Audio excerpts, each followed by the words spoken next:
In this video, we're going to discuss vapor pressure. So we talked about pressure from gases that float around in atmospheres or that you can release from tanks. But if you have a liquid, it has an interesting property. If you think about a pool of water, it slowly evaporates. It just disappears. It does it by turning into a gas, but it never had to boil to do it. Evaporation happens well below the boiling point, so somehow your liquid is becoming a gas, just hanging out at normal temperatures. Well, if it can become a gas, it's going to exert a pressure of gas.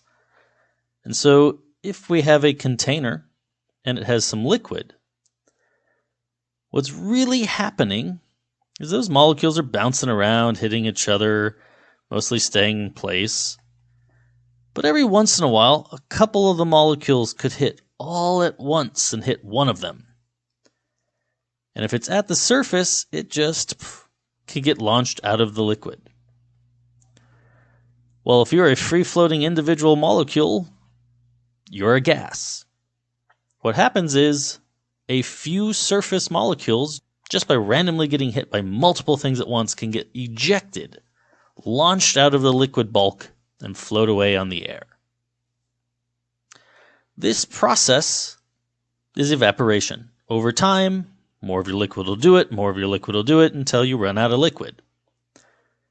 What's going on is that this isn't easy. If we think about energy and percent of our bulk. So this graph helps us explain lots of things this quarter. What this graph represents is when you have a ton of particles, we talk about the percentages and how much energy each of those particles has. Very small percentage has very low energy. A larger percentage has higher energy. And in fact, if you plot all of these, what you'll find is that, well, at low energy, very few things have low energy. At some medium energy, some reasonably large percentage has that. At a very high energy, oh wait, we're back to low percentage. Most of your particles hang out somewhere reasonably low. Not way down near the bottom, but somewhere in kind of this realm. Most of your particles fall somewhere in the middle. Think about pool balls on a pool table. When you break, some of them move very quick, some of them move very slow. There's a spread of speed of your particles.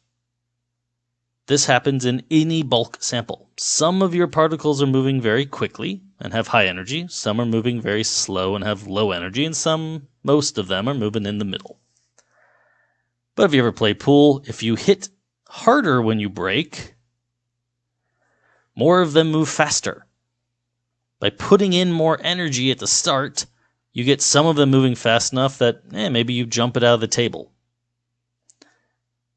The idea is if you put in more energy, if you're hot, you have a curve that is skewed towards higher energy.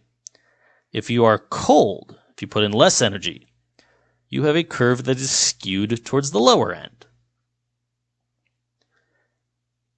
What happens is there is an energy to break free. So somewhere out here. Energy to break free.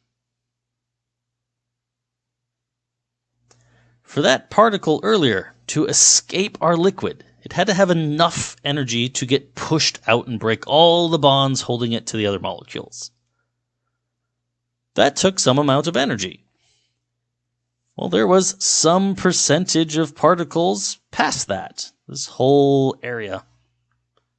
But that's a very small percent versus the very large area of the rest of the curve. And so very few of our particles actually manage to escape very quickly. At colder temperatures, if you have like a wet sock, it takes a long time to dry out. In winter or fall, if you have wet clothes and you leave them outside, they're probably still wet the next day, even if it didn't rain. But when it's hotter, there's a larger percentage of these that are past that energy. As a result, just more particles can break free at any given time. So on a hotter day, more of them are breaking free in the same amount of time, and so they evaporate faster. This is why on a hot day, a wet sock or a piece of clothing might dry out in an hour, but on a wet, cold day, it doesn't dry out at all. It's about how many of your particles are past this energy. As a result, the liquid that is escaping as a gas changes dependent on our temperature. Vapor pressure is temp dependent.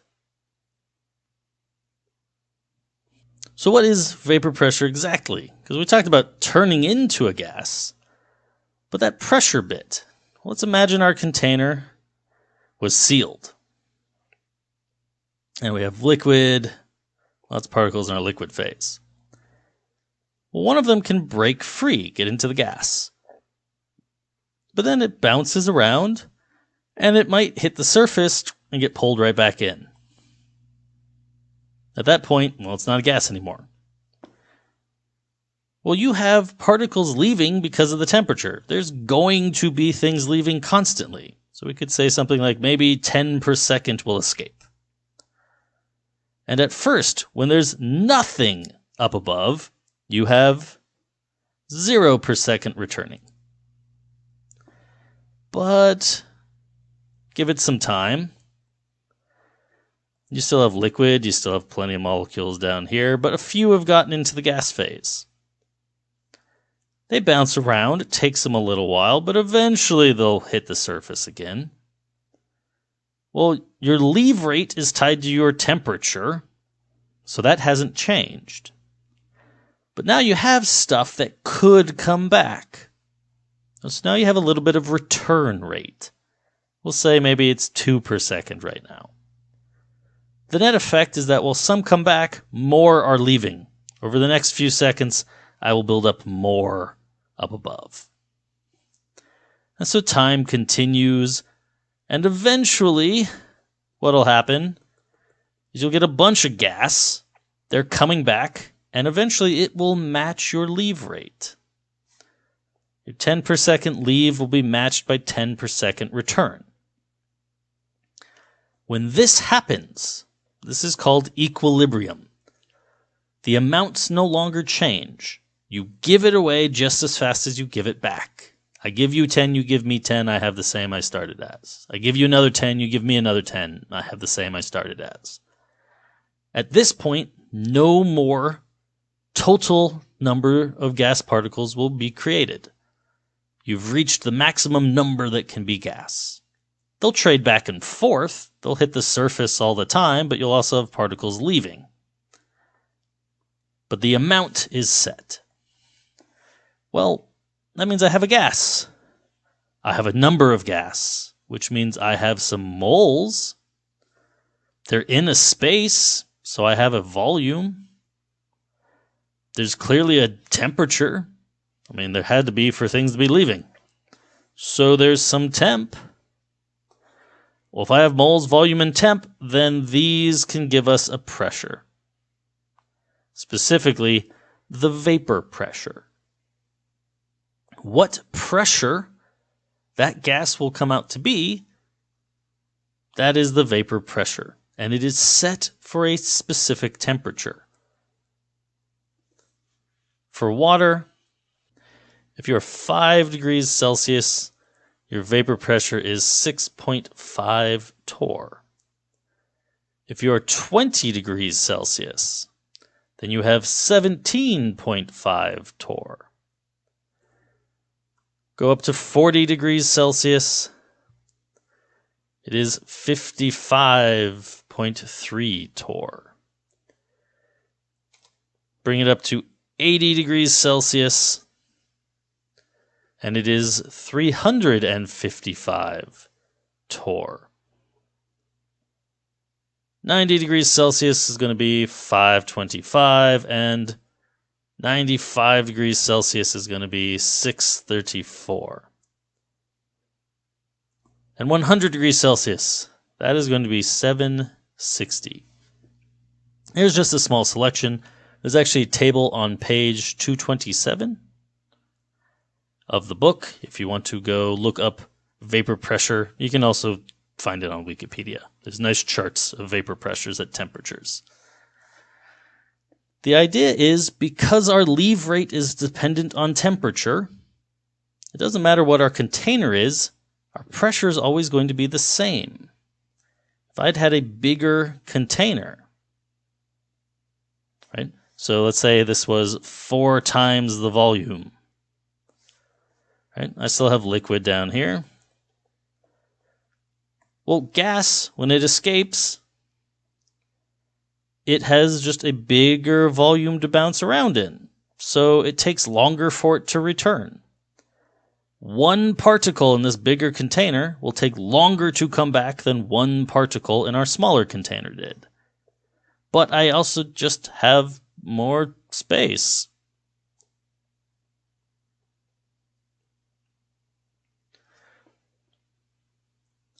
So even though each individual particle might take longer, I have more total particles.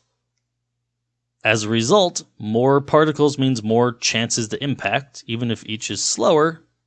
Well, those opposing forces takes longer to come back, but you have more of them to come back.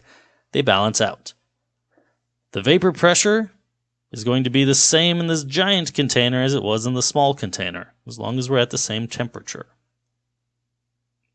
And so our vapor pressure is always tied to the temperature. Well, this raises a few questions then for containers, because it takes a little bit of time for these things to get into the gas phase. If you have a water bottle, and you take a sip of it, and then you seal it up.